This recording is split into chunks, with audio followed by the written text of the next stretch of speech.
Welcome to the video everyone, and today we are at Minerva's shrine, goddess of wisdom, justice, strategy, crafts and trade. And I think that Minerva is actually Boudicca. That's what I'm thinking. So this is apparently it. This is her shrine of the little G goddess Minerva, who I actually think is Boudicca. So I thought we'd come and have a look at it. Now apparently you can't see it very easily, but she's got a spear and an owl or something. I'm not sure if you're going to see this.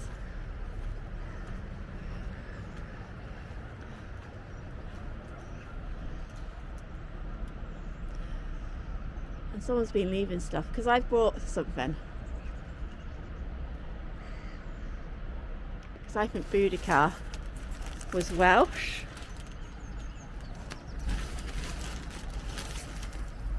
So I've got some daffodils. There we go. Oh, they've got some olives and all sorts down there. There we go.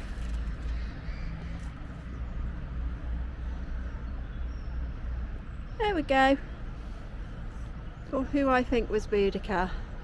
Oh, and look, you can put something in here, like a gift. Guess what I bought?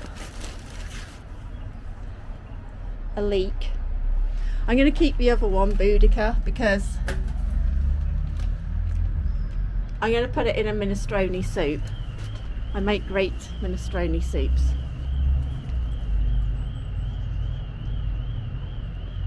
Yeah, so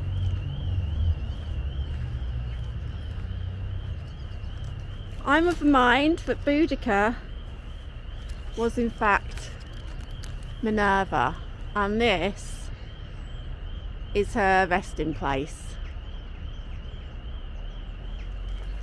Should we have a look around?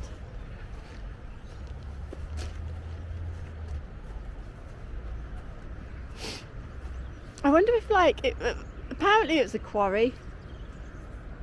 I mean, look at the stones and stuff. I don't know. Could be. Just the top of it. All those flat stones. I don't know.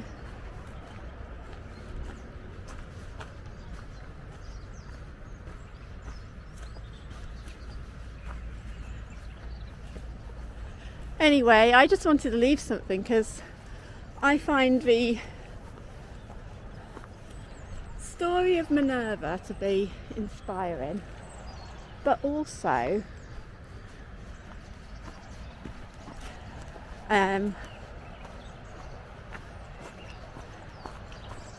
think that the story of Boudicca has been corrupted. So we're going to head back into Chester,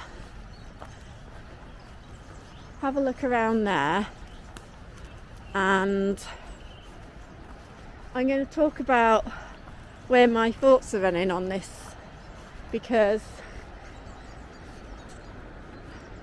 I've got different ideas to the narrative.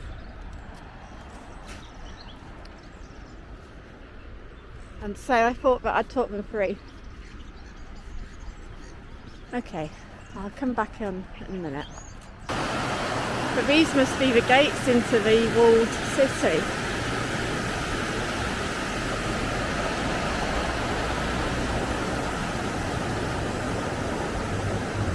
So have a look. I'm just going to cross. Oh. I lost call points there because I ran. Okay, there's the fascies. There's the fascies on there. So that's Roman, isn't it? And then you've got your weights, your balances, the scales, what's the word?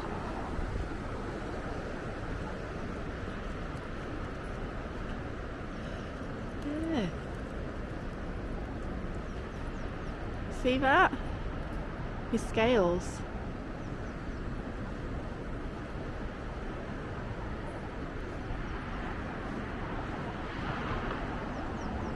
Which kind of represents Minerva, right? And Boudicca, if Boudicca won around here.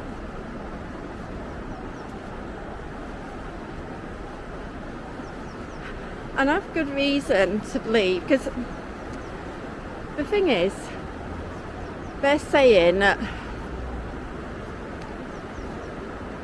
she was over in East Anglia, and I grew up in East Anglia. That's where I was raised. And I spent my childhood in East Anglia, and I know it well. So,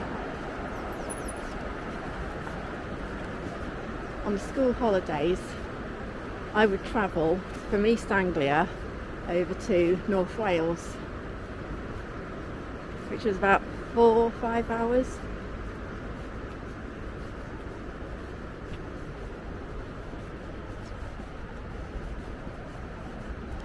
Anyway, that piece that I was looking at, it said that where she was, which was East Anglia, was annexed, and that's not the case. East Anglia was never annexed. The only places to be annexed were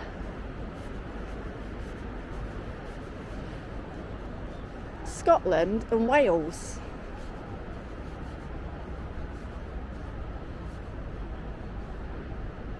Let's have a look at that.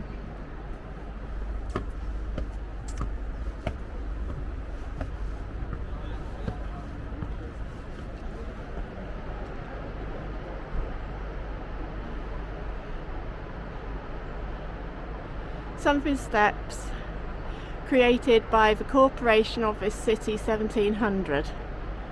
Roger Cumberbatch. Corporation of this city 1700. Right, I'll have a look into that when I get home. Chester Corporation. I think that's what it's called. 1700.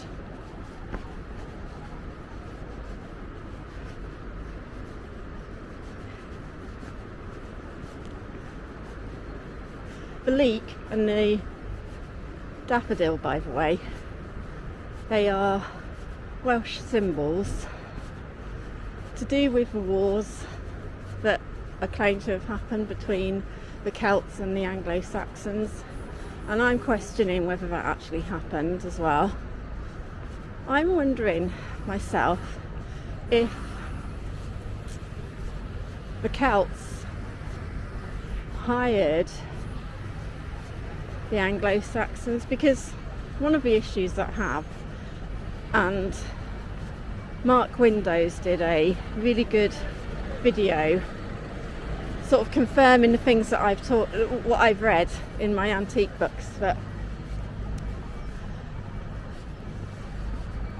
Christianity existed way before 400s in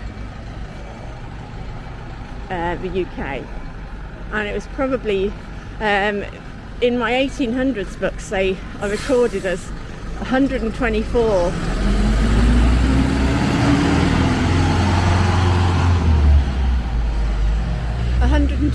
AD. So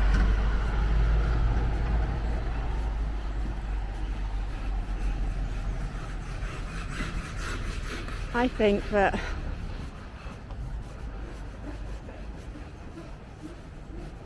it started with the Celts, personally, or it came over to the Celts and then emerged in the UK further.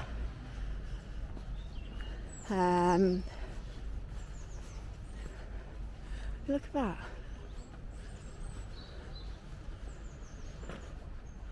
You see that door?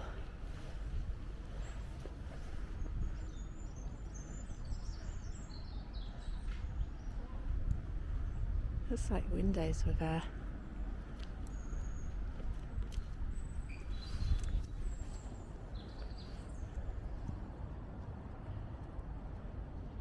see that? It looks like windows were there. That's definitely a doorway. It looks a bit like, well, it looks like a Roman doorway, that, but I wonder also, if you think about the doorways of Freemasonry,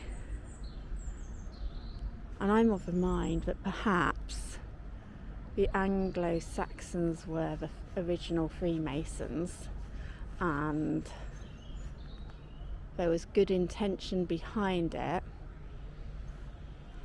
but after the Norman conquest everything got perverse. Anyway, it's an interesting door, isn't it?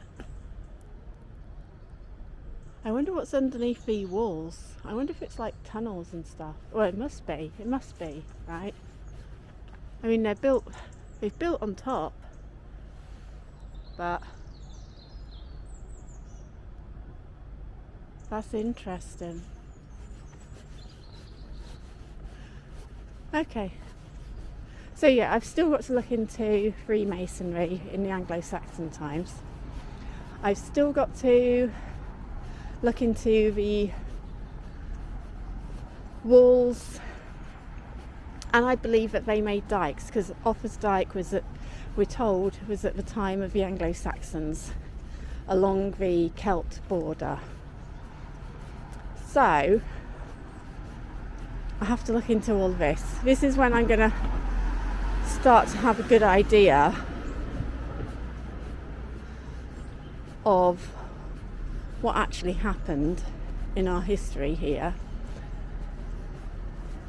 I think I'm going to the amphitheatre this way, so we'll have a look there. Maybe they actually killed Christians, early Christians here at this one. I mean, in my other video when I came here, I wasn't sure, but might have done.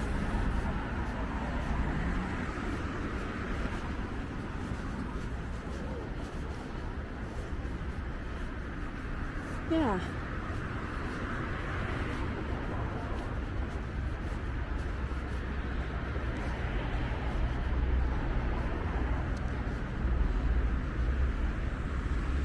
"7,000 spectators, Roman supremacy."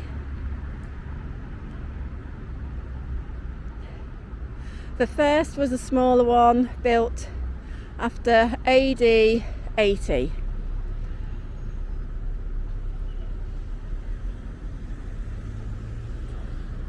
A shrine to the little G goddess Nemesis, Destiny, was discovered beside the northern entrance.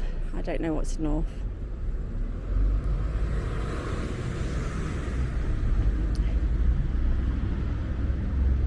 Okay, well, let's have a look.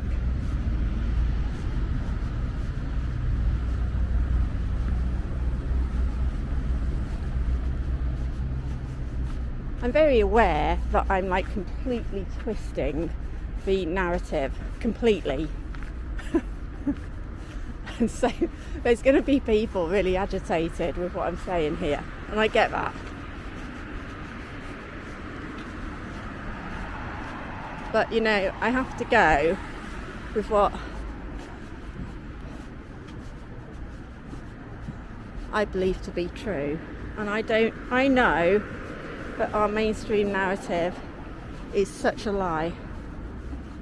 Right, I wonder where the north entrance is, because they said there's a shrine here to Nemesis. I wonder what Nemesis is about.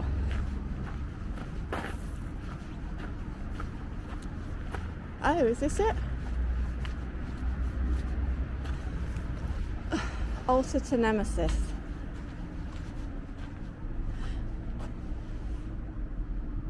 Okay.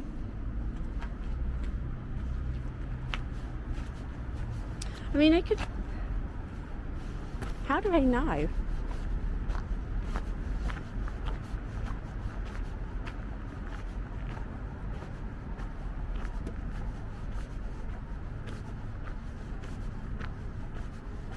God, it's dead quiet in this bit.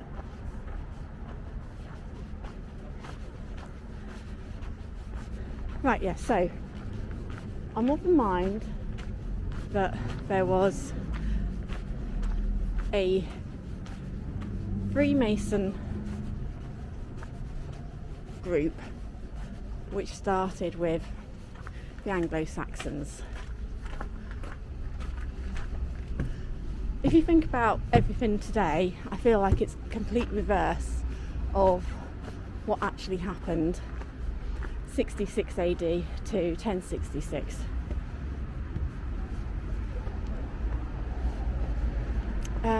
Shall we go into the town centre? It's city centre, isn't it? Not town centre. Okay. Let's have a look in there. So we can have a look at the buildings, because they're all black and white.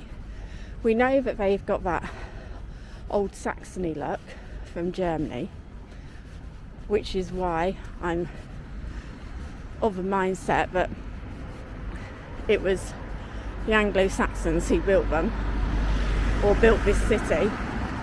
Also, yeah, Isaiah, I'll just go and find it, hang on. Right, Isaiah 65:21, and it talks about prophecy in the time of the Millennial Kingdom, which says they will build houses and dwell in them. And when I look at these buildings,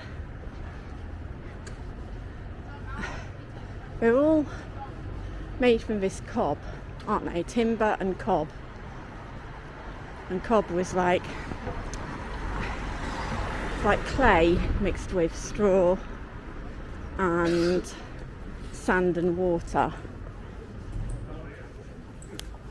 So it's an easy and inexpensive composition to make and use for architecture.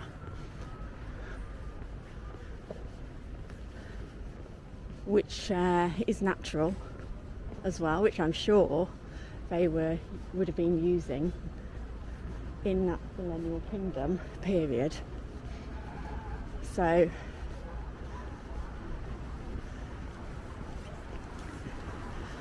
and I think about the UK now and how they have mortgages only on brick buildings, and Roman brick did exist, and I'm wondering if there was kind of the same principle behind their banking system. And we know that they had a banking system because it's in the Bible, and Jesus turned the tables.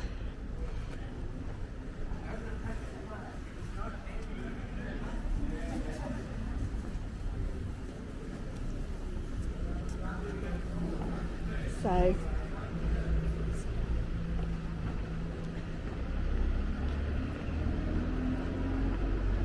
I think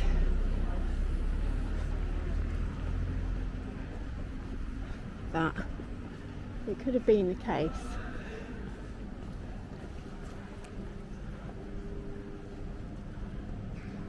that one's 1395.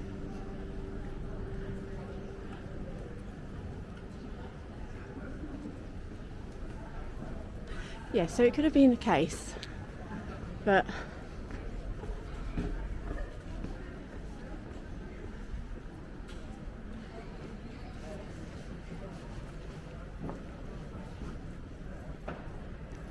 rebuilt by the charity trustees, 1884, rebuilt.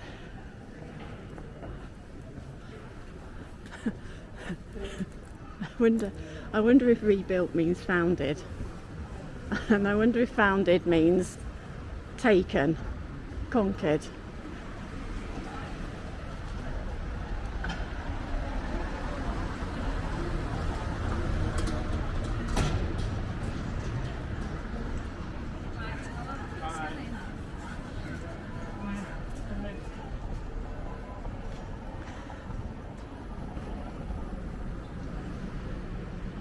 That building needs a bit of tidying up.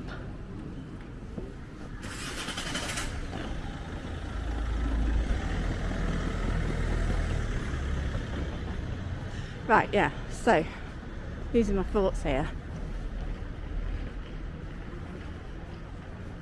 I'm thinking,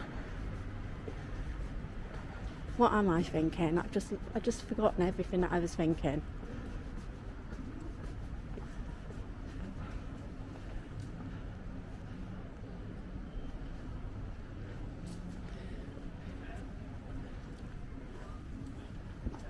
Yeah, timber and cob. That is very Saxon when you think about Germany. And yeah, it can be the idea that, you know, people travelled and they got inspired by those buildings. Or it could be that they travelled here and they built these places. And the Saxons built Chester. So we have things called mortgages, which some people believe has a different meaning, and that is it's a death pledge.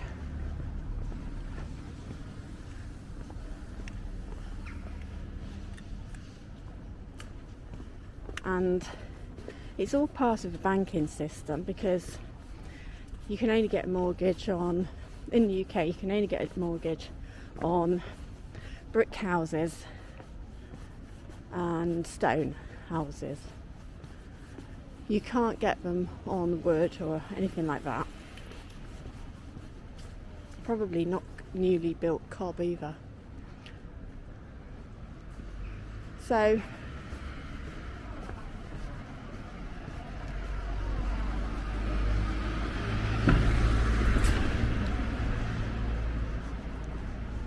if you think about Isaiah in that respect, then it could be that he's talking about their freedom from the banking system, from the beast banking system, and then they are no longer obliged to purchase those those brick buildings, and they can sort of,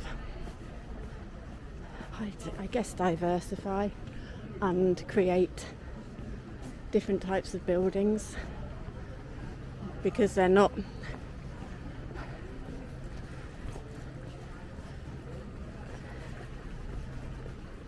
trapped in this banking system anymore, which requires that kind of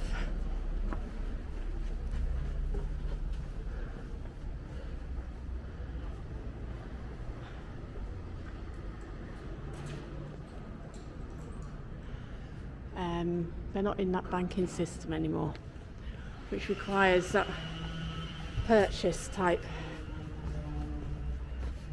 I could be wrong.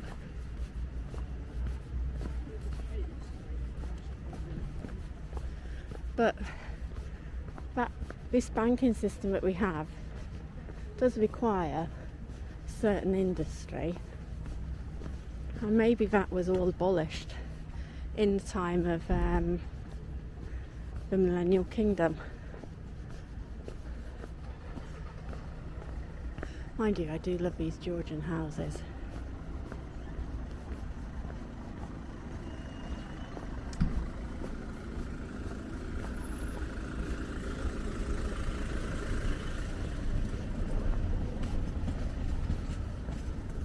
These cobbled streets.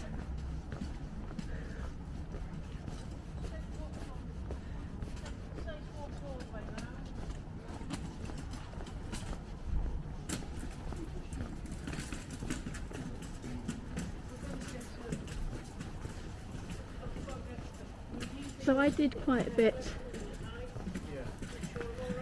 after I moved from East Anglia over to the northwest. That was in my teenage years. I started doing architecture, which I didn't complete because it was computer aided design, and I don't like computers, so I didn't complete that course. But I did love the theory behind it, and the art behind it, because there's quite a bit of art involved in it. And so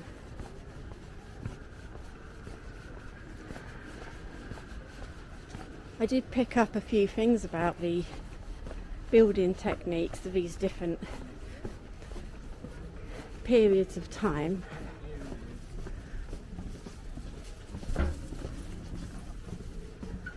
And I suppose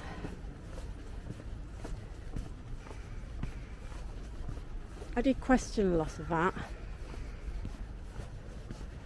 with regards to the architectural periods.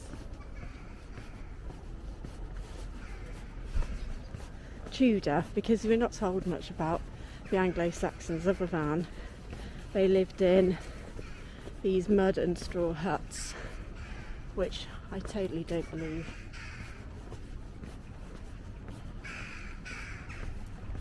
And there's so much evidence to suggest otherwise now. So, were the Anglo-Saxons kind of brought over for defence reasons?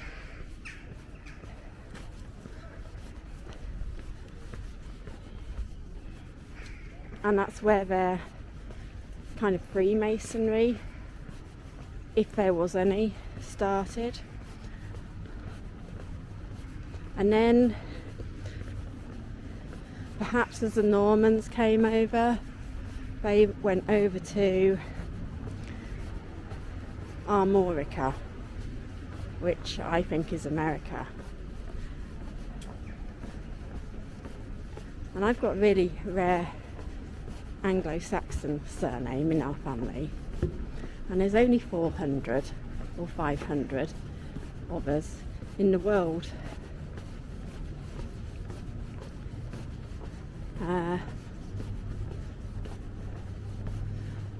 And so all of them, or most of them, are over in America, and there's only my family over in the UK with this surname.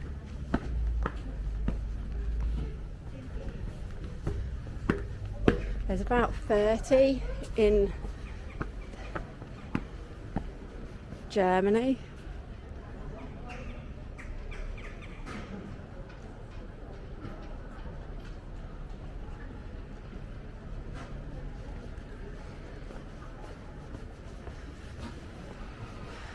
And then I think that's probably about the same in Canada, about 30 in Canada. And then there's a few in South America. But it seems to me that the Norman conquest happened and the Anglo-Saxons fled, and maybe they went to Armorica or America to set up a new existence there. But the Normans came over following them and stamped their sort of satanic mark. Because if you look into America and how it's designed, the street plans and everything, there's clear satanic symbolism. Oh, can't I get through? Oh yeah, I can. And so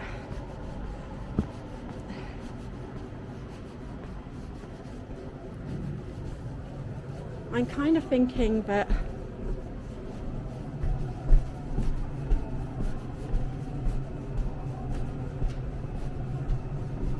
that kind of thing happened. The Normans followed, and this is just the period Satan sees them is the period of the Norman conquest, which is going to end.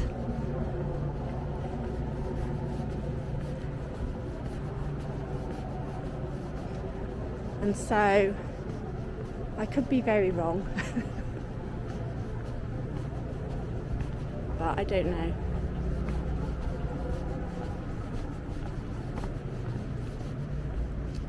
I think that's pretty much Chester.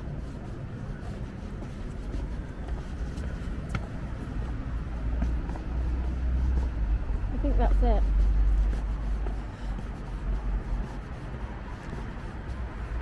From Chester all the way to Cardiff, there's a public footpath, and it's called Marches Way, which is mentioned in my Henry VIII video, because he was putting all these writing legislations really to restrict freedom to the Celts and Scots. I think that's what because if you think about legislation, man-made legislation, it's to restrict freedom and restrict behaviours and nudge people. So that's what I think was going on there. And Marches Way, this is why I don't believe in the whole East Anglia story of Boudicca being in East Anglia. It just doesn't make sense to me. There was no annex down off East Anglia. Also, when you're in East Anglia, they've got windmills like you'd see in Norway and everything. So you're using the same kind of technology and engineering that the Nords were using. And then they got conquered by the Normans.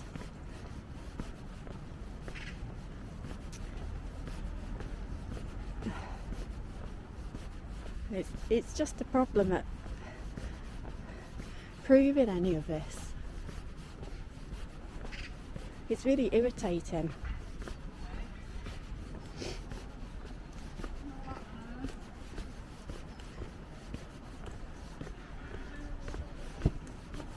But what else was I going to say? There's some other stuff. Yeah, Isaiah. They will build houses and dwell in them, which suggests to me that, like we have today, their houses were built for them for sale, to sell and to buy. And that's not what happened with the Millennial Kingdom. That's what I'm thinking. And the whole mortgages that was going on back before the Millennial Kingdom, and it was very destructive, possibly.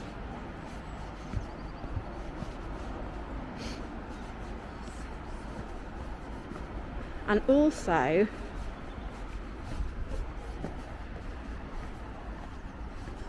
I've been thinking a lot more about Revelation 20:12, because in 20:12 it doesn't say you have to believe in Jesus, which is the earlier Revelation, where I think that you got into the Millennial Kingdom.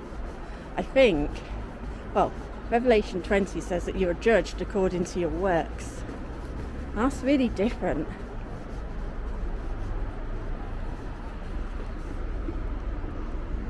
Because that implies to me that there is a knowing that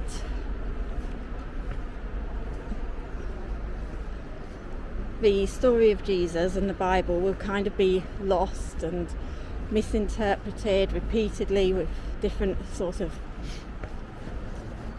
ideas and concepts to it, but the whole nature of it is lost, and therefore with Revelation 20 you can't possibly be judged on your belief in Jesus because of the lost understanding, and so you'll be judged instead on your works. And I don't know what that means. I don't know if that means your desire to find truth. I don't know if it's I mean, if you think about what the Bible says, it says, you know, be compassionate, be generous,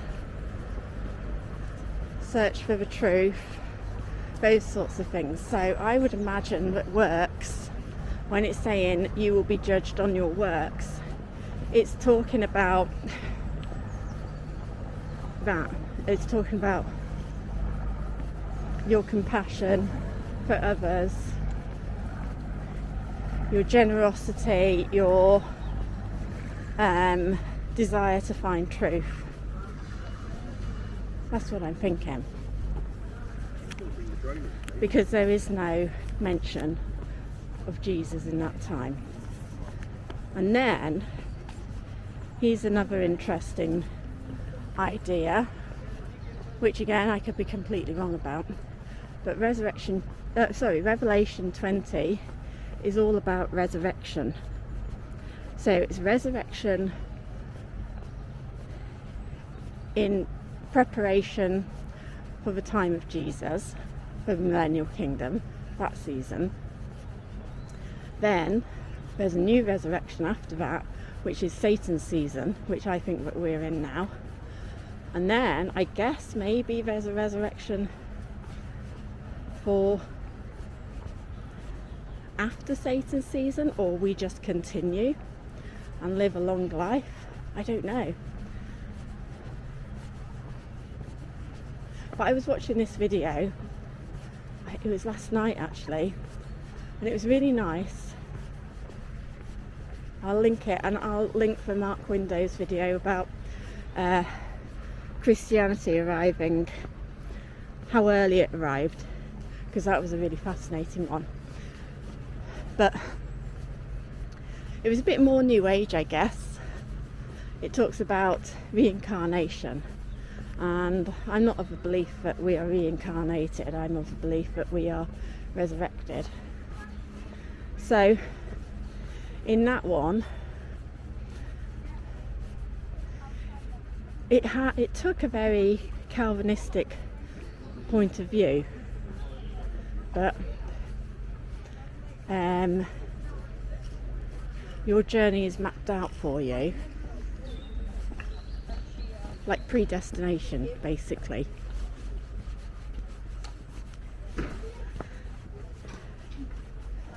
And so it's a journey for the soul. Perhaps that's for judgment.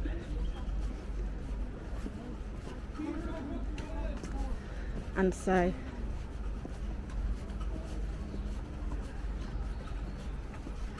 if that is the case,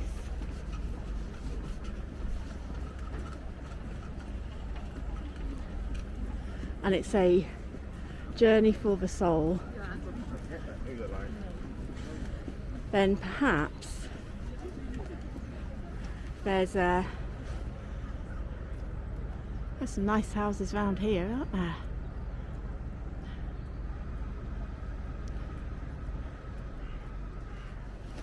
Yeah. Perhaps with that means that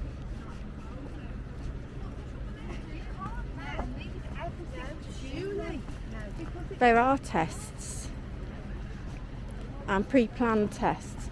I'll leave a link because it just left me feeling really happy as well. So I don't want people feeling sad and, you know, desperate about what's going on. What's going on is awful in our world today and society, and we're being hugely deceived, and that's traumatic for us all, definitely. But at the same time, I think there's so much hope.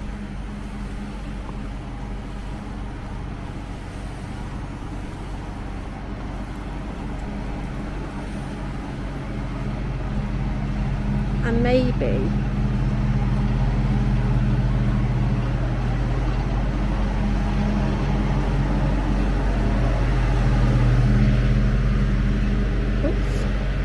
maybe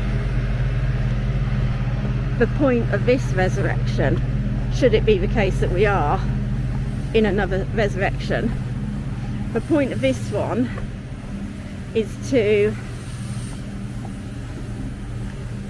get us prepared for that new world that it talks about in the Bible, so that we do have that compassion, and so that we have that desire for truth only, and things like that. I like that idea. So I guess I'm going to be quite biased.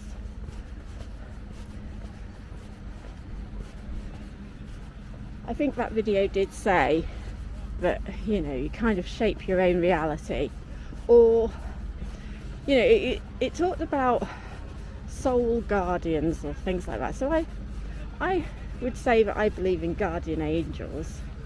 I believe that we're resurrected rather than reincarnated, and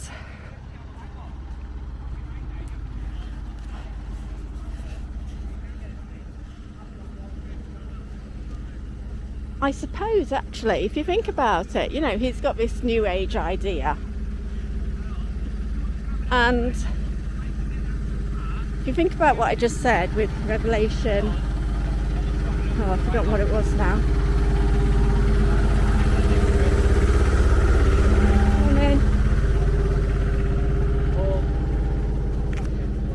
Revelation 20:12.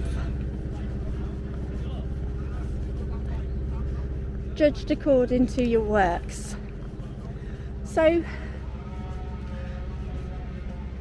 yeah, perhaps, you know, there's all these people, because, you know, I think there's a lot of people who are New Age, and they're kind-hearted, they are compassionate, and I can't imagine why God would just, you know, after all that compassion and love that they give to people, why God would decide, okay, well, you need to go to hell.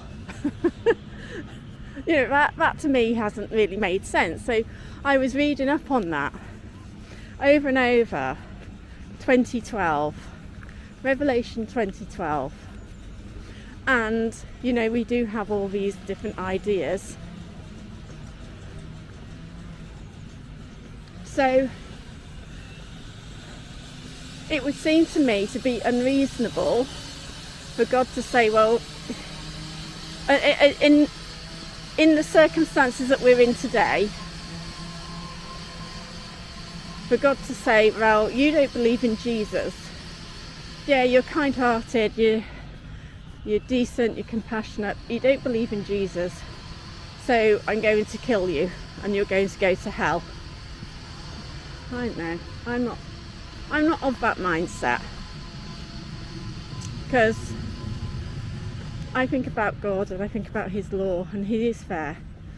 I think Jesus, back in the time of the Millennial Kingdom, was one of those tests that God puts out there, because he did say it would be a narrow gate for those who believed, that it was the gates were narrow. So that suggests that few people got through, which I think, should it be the case that we're in a time and period of that and a new era being built right now, then I think that few people will get through. But I still think that some of these New Age people will get through, because I just can't fathom how, you know, how those people could go to hell, really. But I you know, again, I could be wrong.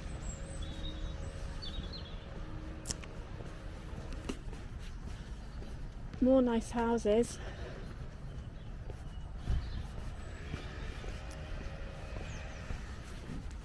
So this is March's Way, apparently.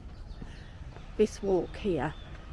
And it starts from Chester city centre and goes to Cardiff city centre. I think it's like 174 miles, so I'm not going to get it all done today.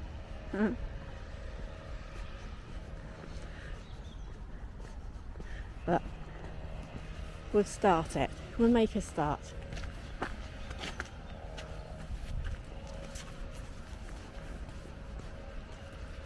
See what happens. Morning.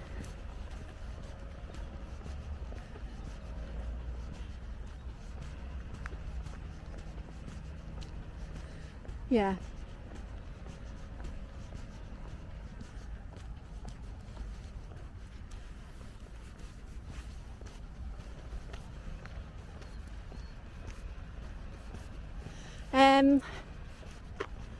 Yeah, so March's Way. This goes all the way from Chester to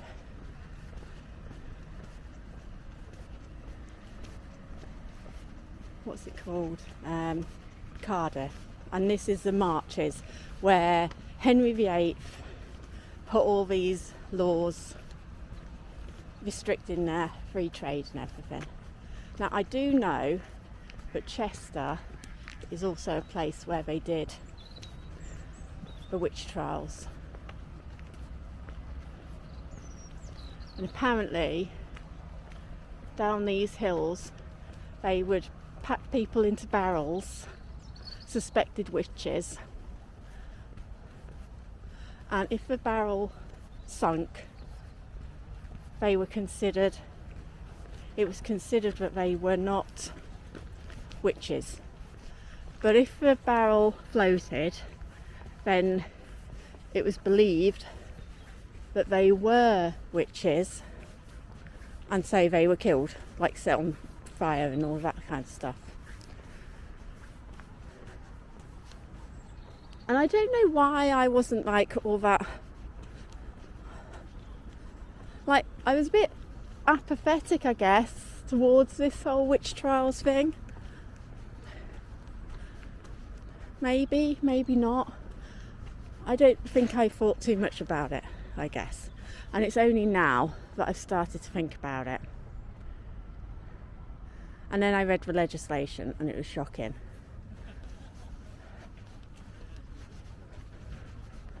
And I think reading the legislation shocked me into kind of recognising that it was significant. Morning.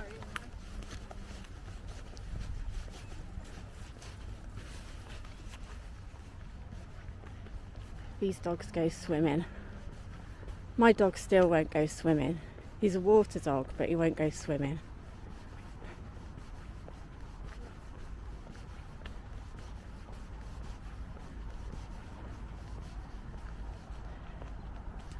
Right, yeah, so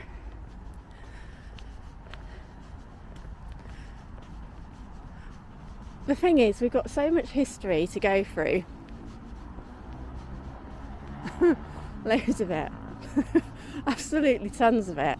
And oh wow, is that just someone's, oh wow, is that just someone's like little garden summer house? My word.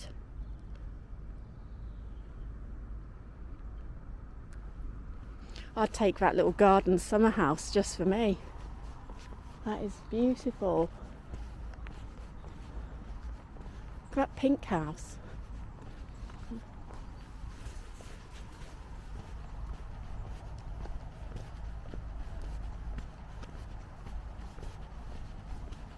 Yeah, we've got loads of stuff to go through.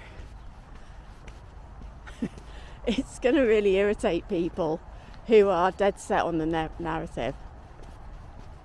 Like, absolutely looking at it from a different perspective. But needs must and all of that. Oh, look at that little tiny summer house. Oh,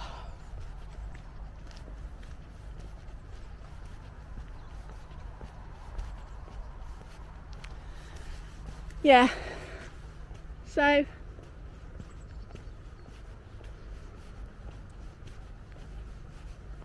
I love water. Absolutely love the water.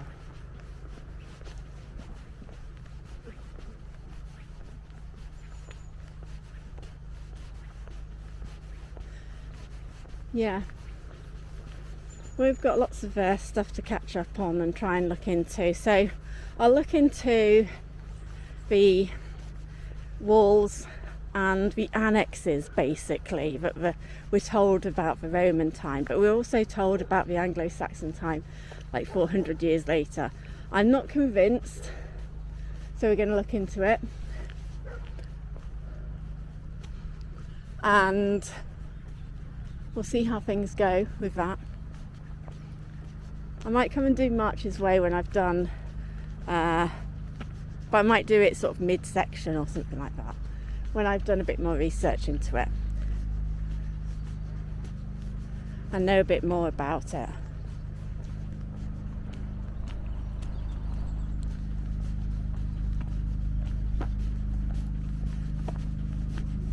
Because it's quite handy to go over what I've learnt and kind of throw ideas out.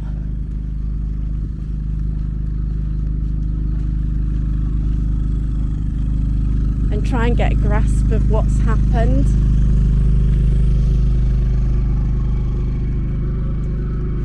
An idea of the Millennial Kingdom.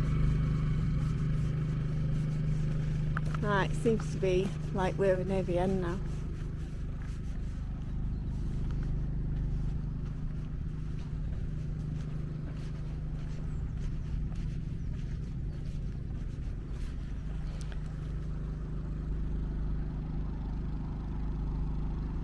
Wow, these are lovely houses.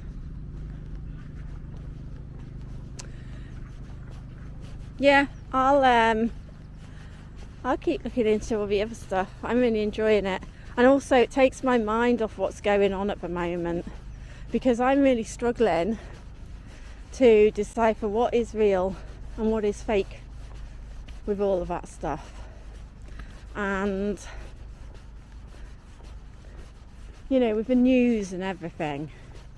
So I've really distanced myself from alternative media, really distanced myself from the news, and I'm just diving into all of this stuff. Got other bits and pieces that I've got to get done in the meantime, so I'll go back.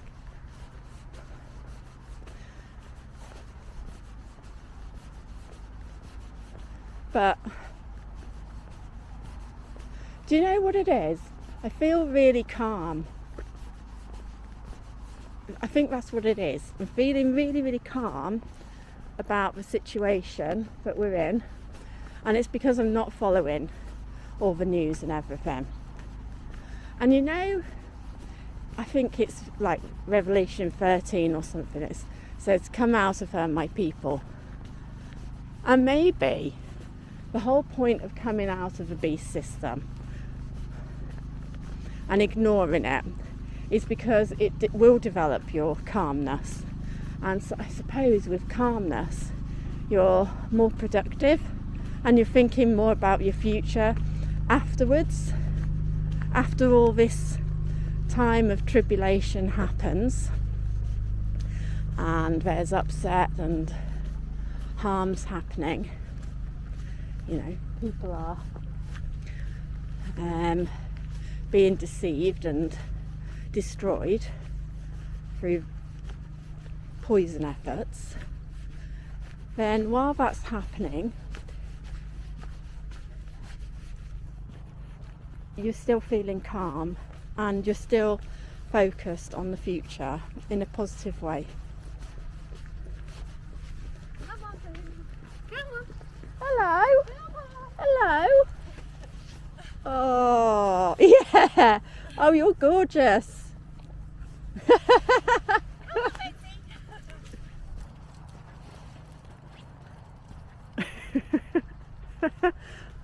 That dog just came tapping my bottom with his nose.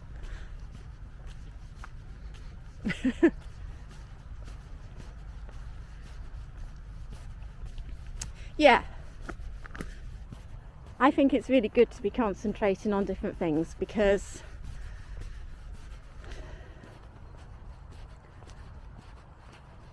I think it brings sort of more a productive mind, which is important, don't you think?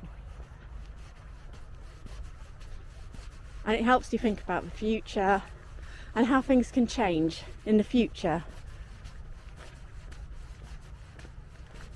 Like, I've been interested in different ideas surrounding like currency, like when I anticipate the bank's collapse and all of that kind of thing.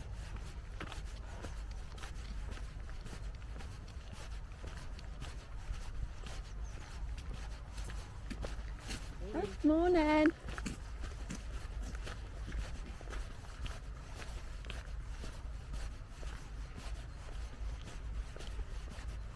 Yeah. So I think it's really important that we don't focus too much on the news. So this is a dog walking park. Mind you, these dogs are a lot calmer than mine. They're probably a bit older. Right, I think I'm going to leave it there, because I think I've said everything now. The whole point, I guess, of this video was just to think about everything that I've learnt. That dog's dead friendly. Keeps going up to everyone.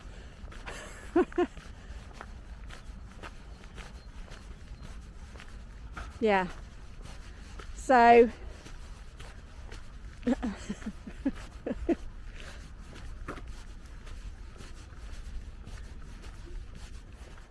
yeah, I'll leave it there. I think I've thought things through a bit more, considered the verses in the Bible and whatnot.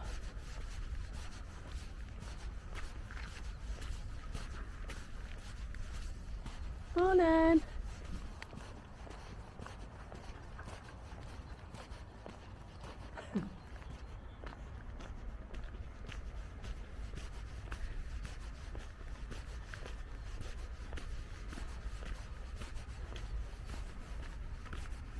Yeah, I think that the Bible is true. I think it maps out. Oh yeah, that's another thing. Like Jerusalem. I'm thinking about the Talmud and everything, and what they're expecting. They're expecting their Messiah. So I would bet that there will be their Messiah, who they follow in the new Tartaria 2.0, maybe, in that area, which we are looking at as Greater Israel.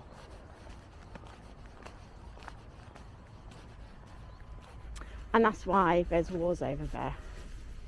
And maybe in Tartaria 2.0, there'll always be wars over there.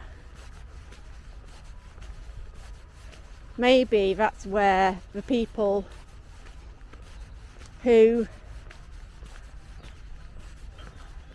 maybe that's where there is a desire for war or something. I don't know.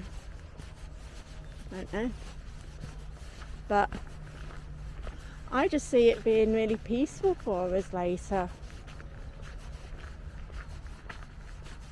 Maybe I'm just being silly and hopeful, but there's no harm in that. Anyway, I'll leave it there. I'm not even sure if any of that made sense. I'm just spewing words out of my mouth at this point. But I wanted to go and see this Minerva shrine.